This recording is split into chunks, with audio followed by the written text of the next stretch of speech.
Good evening, and welcome to the program Talk with Tashi, a program dedicated to young people, adolescents, and adults. Discuss your issues and solutions with Tashi. And now, here is your host, Tashi. Welcome back to another Talk with Tashi. It is always a pleasure to see all of you. And as usual, I have a very special guest with me tonight. And our topic today is burnout. Burnout in ministry, burnout in just your walk and everything. We want to really have a robust conversation on this very important topic. So if you or anybody you know is suffering from burnout, maybe you think that you are burnt out, but you're not too sure, you are going to want to stick around for this program. Stay tuned.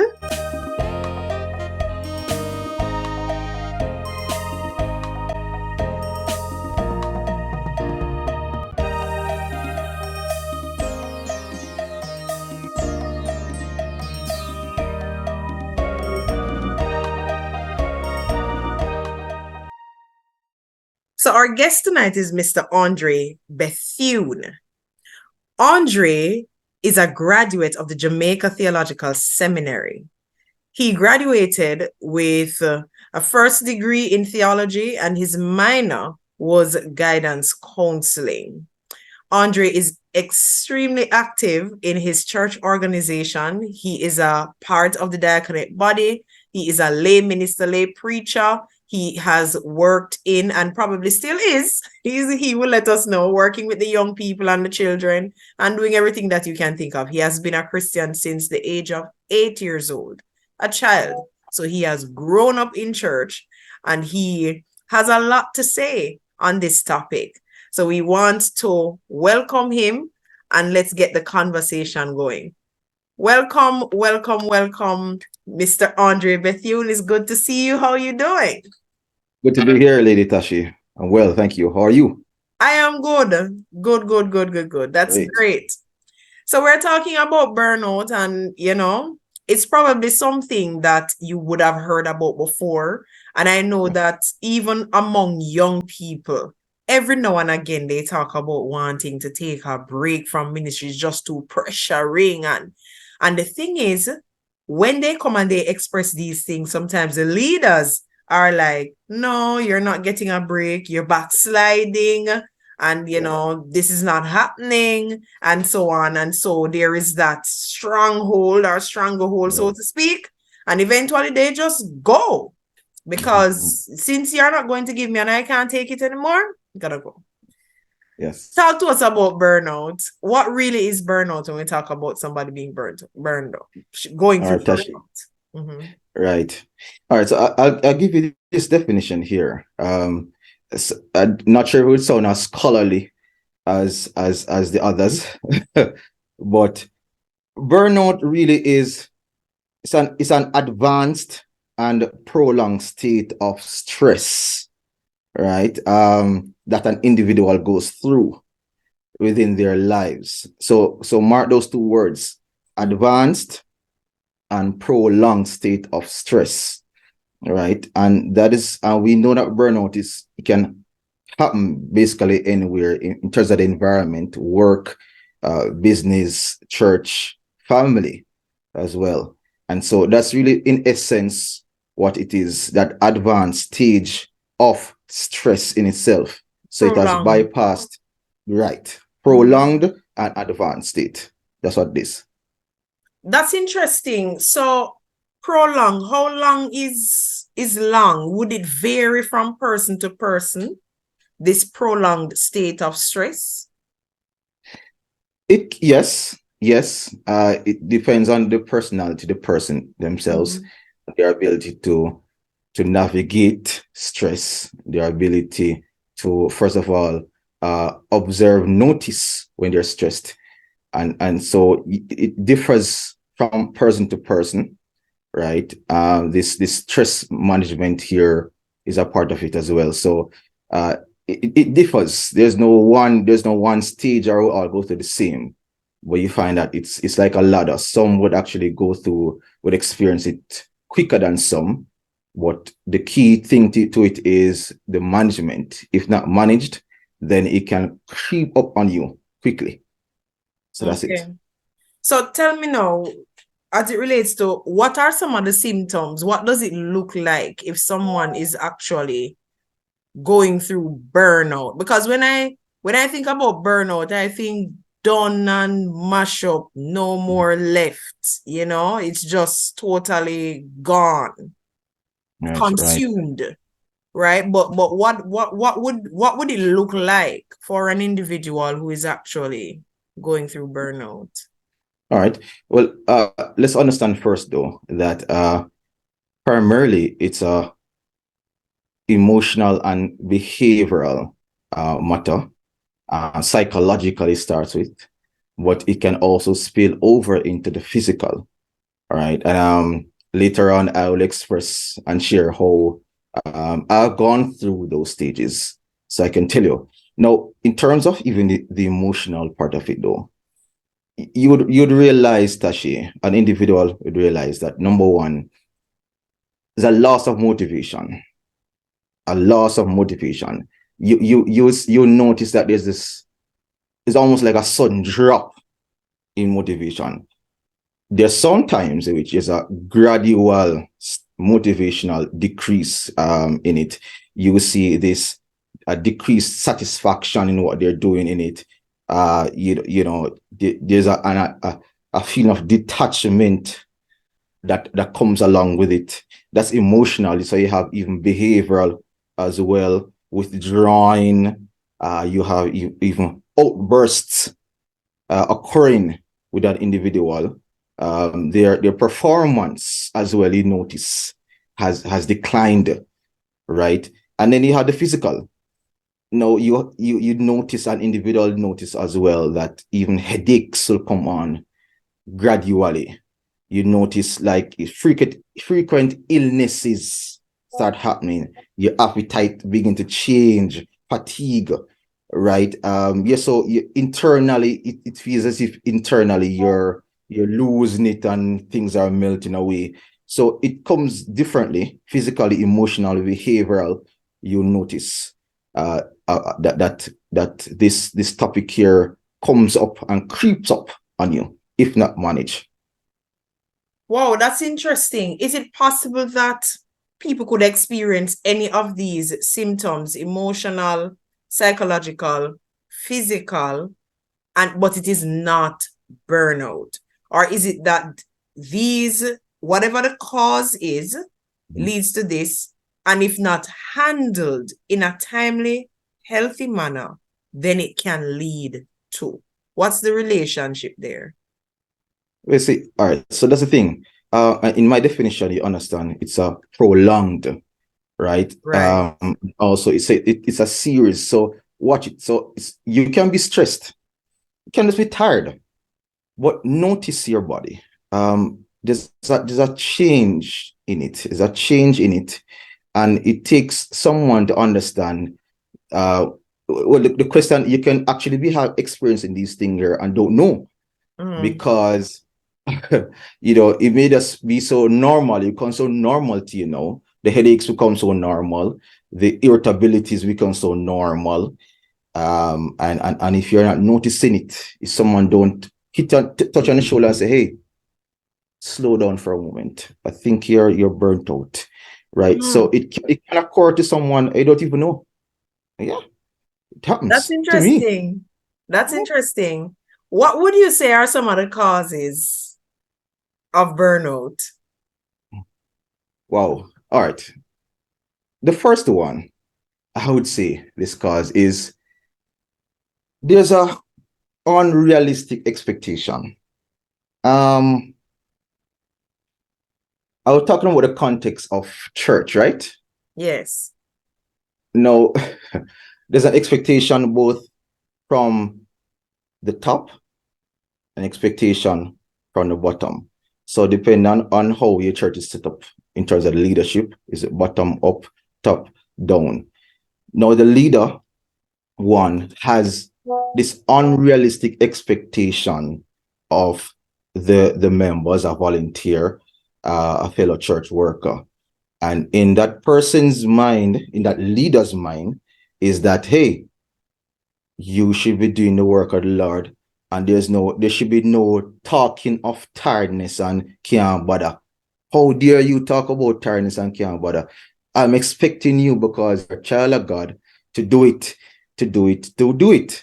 All right. The bottom is that there's an expectation that, but my family, I grew up knowing them working. Okay, so it must be the norm. And so you just continue doing it without even noticing it, right? And these are things that happen from time to time. And I'm here just also being vulnerable and stating that I have actually been through it. And this topic is so personal to me, because I've really been through it. I've been in a family where all we do is work. That's really all we do, especially in ministry, right? And so it was later on. This is actually later on that I actually realized what is happening to me. So I was burnt out. I don't even know that I'm burnt out, because it's just, as the expectation is that no, but there's no such thing as burnt out. There's no such thing as stress, because Tashi, you're doing the work of the Lord. So I'll start off with expectation. Unrealistic expectation is one of them. Culture, as I say, is another. The cultural part of it is either your group is just the norm for you. That's how you see things. That's how the church is brought up, where everybody is working. And guess what? If you're not working, then you're not doing the work of the Lord. If you're saying you take a 5-hour vacation, you're chastised and say, but hold on, you're backslide. What kind of taking break from the Lord? So these kind of things do happen. And the final one I say, because there could be more to it, Bible abuse. I'm going to use that term, Bible abuse. Wow. Let's hear about that Bible abuse one. All right. So you see, again, what is happening is that both the leader, and the members can be guilty of this. Now, Tashi, have you ever heard of these things? Like, young man, I call upon you because you're strong. Yeah. Right. And you have a host of young men. One must work, man, and a young, man. One must work. And so they use these kind of scriptures here to say, because in the Bible, young man, I call upon you because you're strong. And it gives the impression that the church member, the volunteer, should always be working, because it is in scripture. But forgetting the part that, yes, we're young, we're strong, but we can tire too. Yeah, we can be tired too, and we need a break. But nobody, Tashi, nobody explain these things. Nobody, gives us comfort to say you can't stop. You can. So 3 things: unrealistic expectations, culture, and Bible abuse. I'd say sum it up. Right. I'll probably call the Bible abuse misuse of the scriptures. Right? You abuse it. Yes. Right. That's what it boils on to, because you're misusing the scripture to suit your own purpose. And even, you're pretty much, So, it really is abuse for true. Some people call it spiritual abuse as well. There we go. Yeah. So I that's some of the causes to it. You find yourself just sucked in. So it's good that you should know the word for yourself. So nobody come to you and tell you that kind of thing. But that's really what caused it for the most part. And I think those are, there could be more, because I'm thinking of, you mentioned the last one, which is spiritual abuse. But apart from that, though, there are some people who naturally think that you should just keep going and going and going in terms of working. That's it. And therefore, I would probably add ignorance to the list of things that could lead to. Yes. Because of the belief that taking a break to rest is somehow sinful.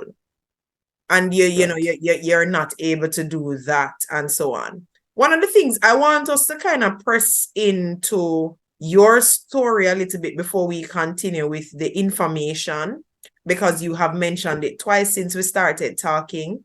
But I am wondering though, before we get to that, is it possible at all for someone to be burnt out at work, their secular job or whatever work they have, but they're on fire and everything at church? Or burnt out at church, but they just love going to work, and work is a great place to be. They look forward to it and everything is all right at work. Is that possible? Have you seen that phenomenon? I've heard of it. I've heard of it. One is that a person can be so burnt out at work. When they come to church, they're all fiery and okay. One of the things is that you may find that individual is not so consumed so much at church than they are at work. So in terms of the roles and responsibilities, there's less work for them. So they know how to manage better at church, right? So I'll give you this example. There's a particular sister who she would say that at church she can say no. At work, she can't. Because if she say no at work, she can either get fired, right? So her job is on the line. So she'd prefer going to please the boss and being burnt out at work just to save her job, especially if she have children, and so forth. But when it comes to church now, she can easily adjust and say no, because it's really nothing to say no. Nobody can fire her. Nobody can put her at a backbench. Nobody can run her out of the church. And the flip tweet can happen. I've seen that. There are persons that are more occupied in church than at work, and the same particular reason. So at church, they see God as primary and the work of the Lord as primary, and they cannot afford to fail. And they'll do work at all costs, if it even been doing 10 things for the day, because at the end of the day, they're saying, this is for my God, and I can't fail him. But at work, it's quite okay. And so everybody is quite different. I've seen both I sides think of it them. is such a I think it is such a delicate dance, because I'm here thinking that it's one individual, and if you're burnt out, you're burnt out. If you're not, you're not.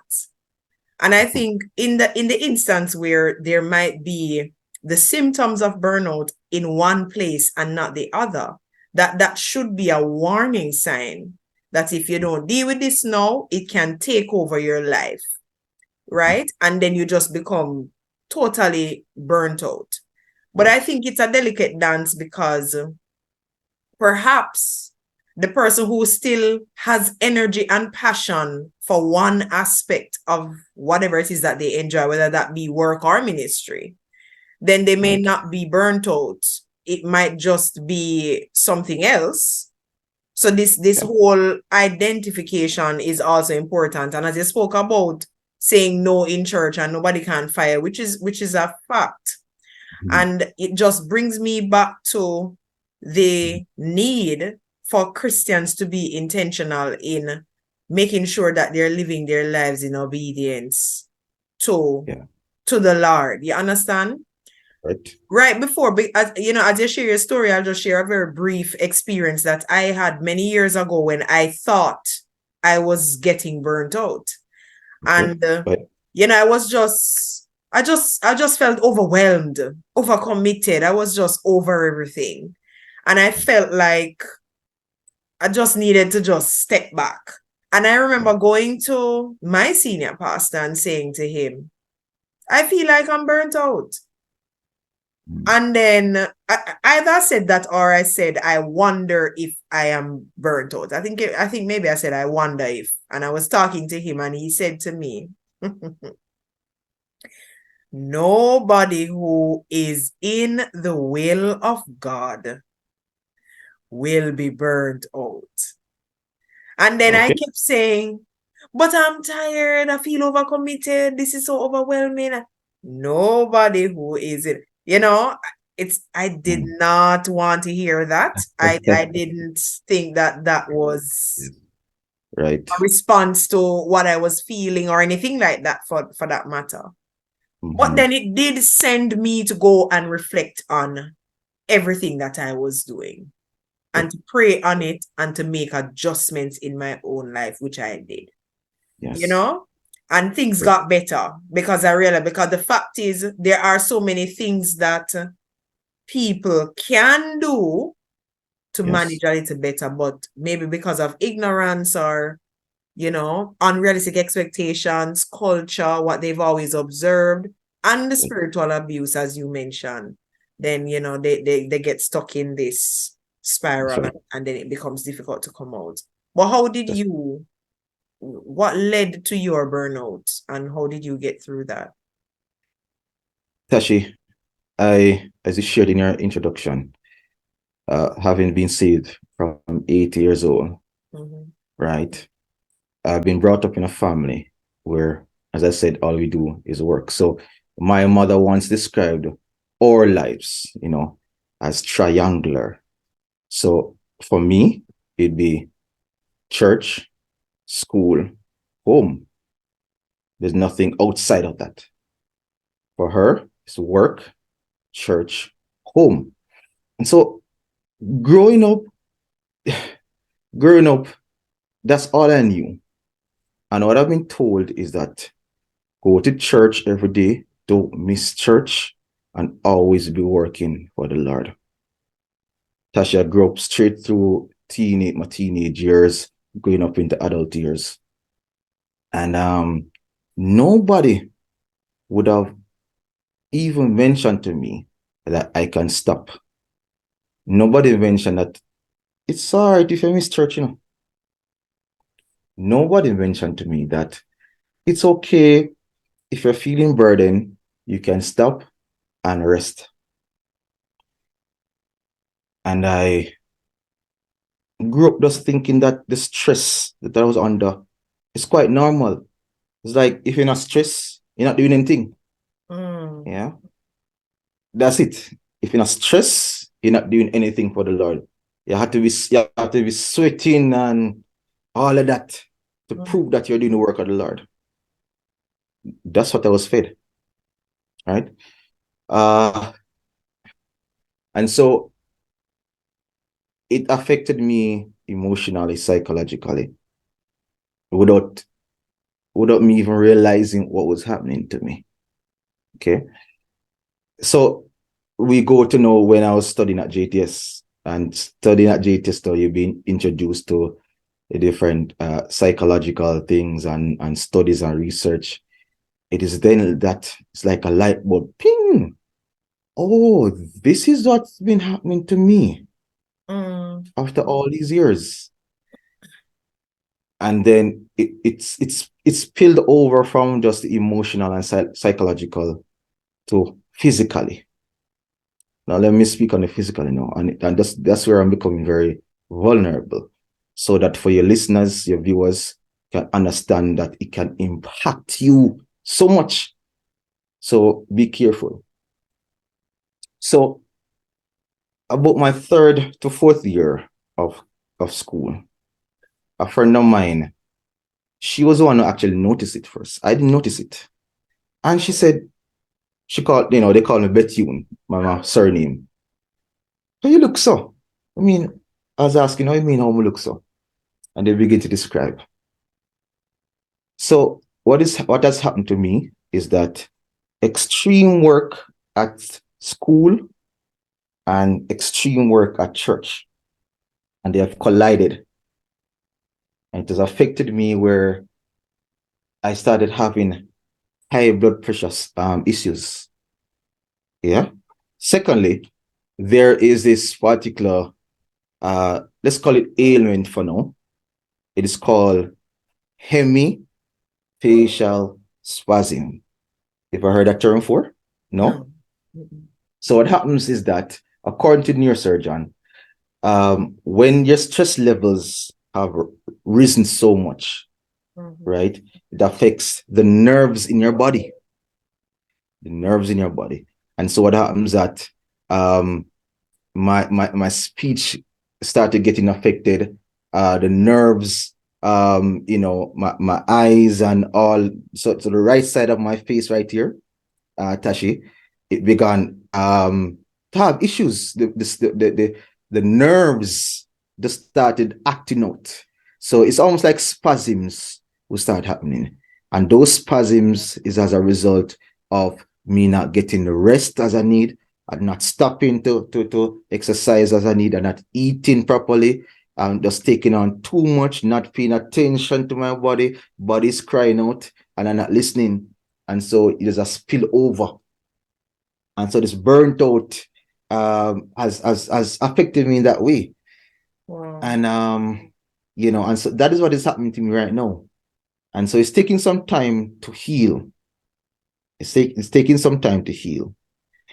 And in essence, that's my story, because growing up in church, as I said, that's all I know to do. I just couldn't say no at all. I just keep working. If I'm not feeling stressed, I don't feel satisfied, because that's what was fed to me. And again, those people that just keep saying, "No, my young man, do work, man," and then put me into that ministry. You find that all 3 times for the day I'm preaching, go on next crusade doing that, all about the place. And it happened for several years. And so this is what has become of stress, this prolonged advanced stress that has caused burnout inside of me. And I was just sort of withdrawing myself, and all of a sudden I start feeling low. I start, my emotions become dulled. I just kind of depression.